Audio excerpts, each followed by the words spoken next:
जय श्री कृष्णा। राधे राधे। आज हम सुनेंगे अधिक मास महत्म का 20वां अध्याय। ओम नमो भगवते वासुदेवाय।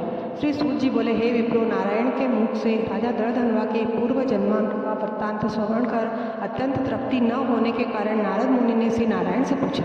नारद जी बोले, हे तपोधन महाराज, दर्दधनवा ने मुनि श्रेष्ठ वाल्मीकि से क्या क्या कहा सो विस्तार सहित विनीत मुझको कहिए। नारायण बोले, हे नारद सुनिए।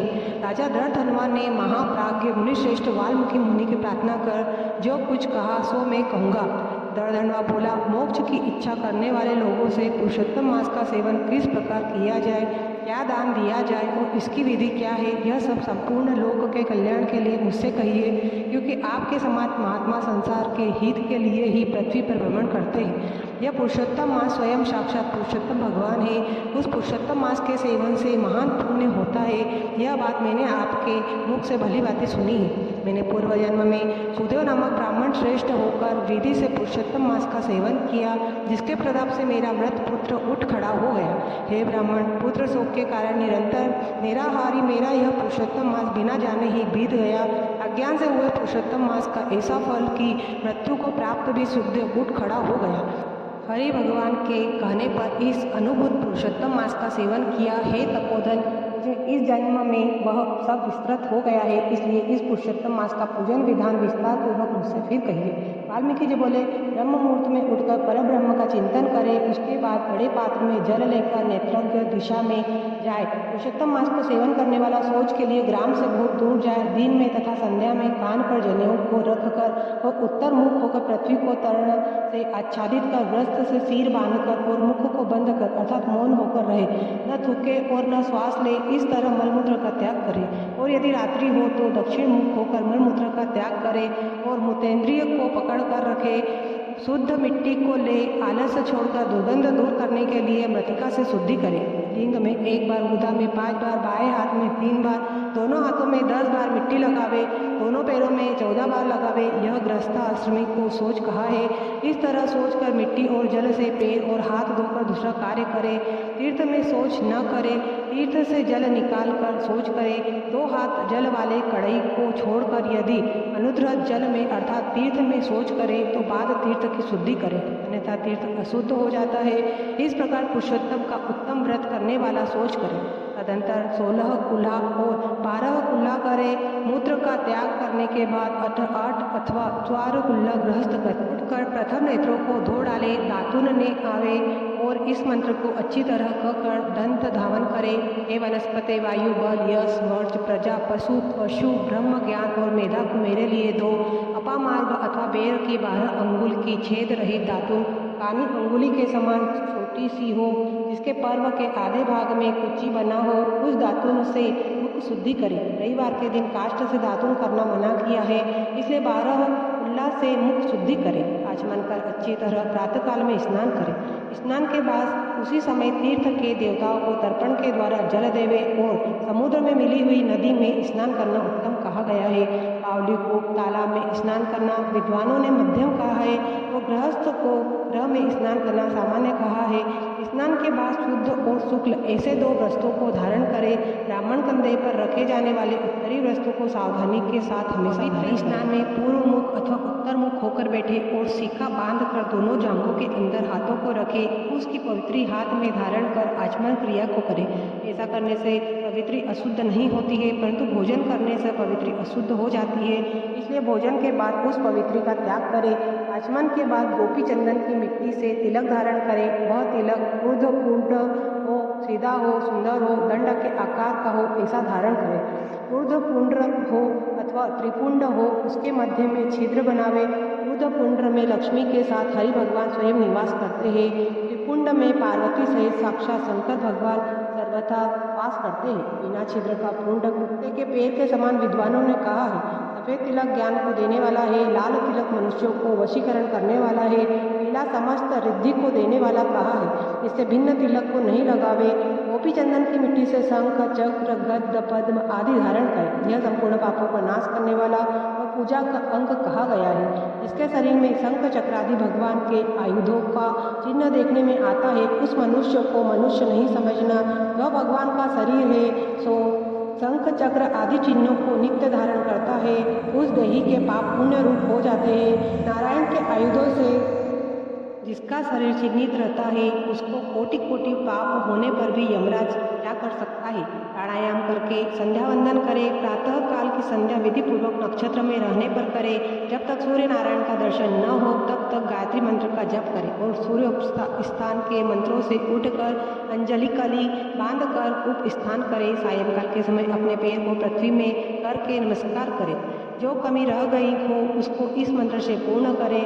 यस्य स्मृत्या स नामोऽस्ताय तपो यज्ञ क्रिया दिषु दिव्यम संपूर्णतायम याति संघो वंदे समुच्यतम। जो द्विज ब्राह्मण क्षत्रिय वैश्य श्रद्धा के साथ संध्या करता है उसको तीनों लोक में कोई भी दुष्प्राय नहीं है। दिन के आदि भाग प्रातः काल में होने वाले कृत्य को कहा। इस प्रकार प्रातः काल की नित्य क्रिया को करके हरि भगवान की पूजा को करें।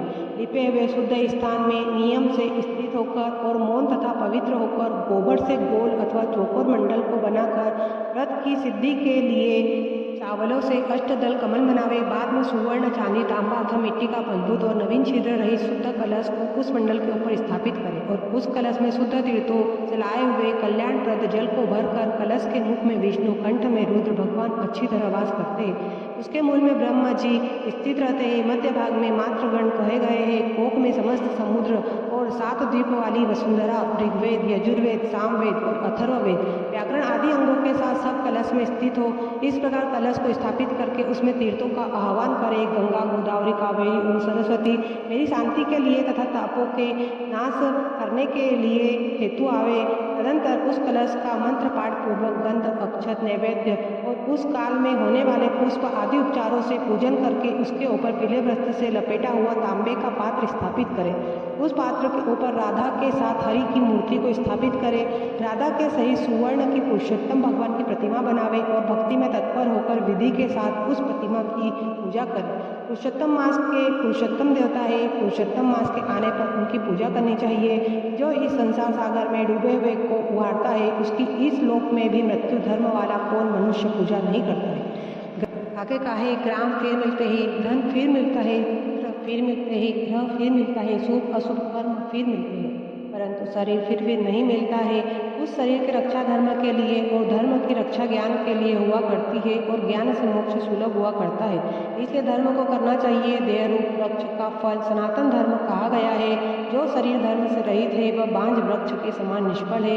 सहायता के लिए न माता कही गई है, न स्त्री पुत्र आदि कहे गए हैं और न पिता, न सहोदर भाई, न धन कहे गए हैं। केवल धर्म ही उसका प्रधान कारण कहा गया है। वृद्धावस्था सिंहनी के समान भय देने वाली है और रोग शत्रु के समान पीड़ा देने वाले हैं। टूटे हुए बर्तन से जल गिरने के समान आयु प्रतिदिन क्षीण होती रहती है। जल के तरंग के समान चंचल लक्ष्मी पुष्प के समान क्षण मात्र में मुरझाने वाली युवावस्था, स्वप्न के राज्य सुख के समान संसार के विषय सुख प्रवृत्ति सब निरर्थक है।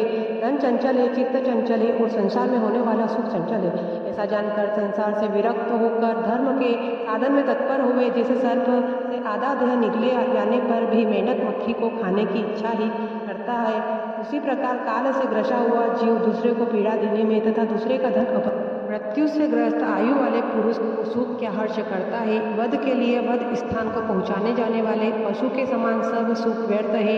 जब धर्म करने के लिए चित्त होता है तो उस समय धन का मिलना सुलभ नहीं होता।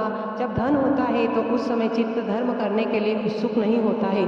जब चित्त और धन दोनों होते हैं तो उस समय सम पात्र नहीं मिलते हैं। इसलिए चित्त, वित्त, सत्पात्र इन तीनों का जिस समय संबंध हो जावे उसी समय बिना विचार किए ही जो धर्म करता है वही बुद्धिमान कहा गया है। अधिक धन के व्यय से होने वाले हजारों धर्म हैं। पुरुषोत्तम मास में थोड़े धन से महान धर्म होता है। स्नान, दान और कथा में विष्णु भगवान का स्मरण करना इतना भी उत्तम धर्म यदि किया जाए तो वह महान भय से रक्षा करता है। जिस प्रकार गंगा ही तीर्थ है, कामदेव ही धनुषधारी है, विद्या ही धन है और गुण ही रूप है, उसी तरह संपूर्ण महीनों में उत्तम पुरुषोत्तम मास साक्षात पुरुषोत्तम ही है। यद्यपि यह पुरुषोत्तम मास प्रथम समस्त कार्यों में तथा यज्ञों में अत्यंत निग्ध था, वो भी भगवान के प्रसाद से पृथ्वी में साक्षात भगवान के नाम से प्रसिद्ध हुआ।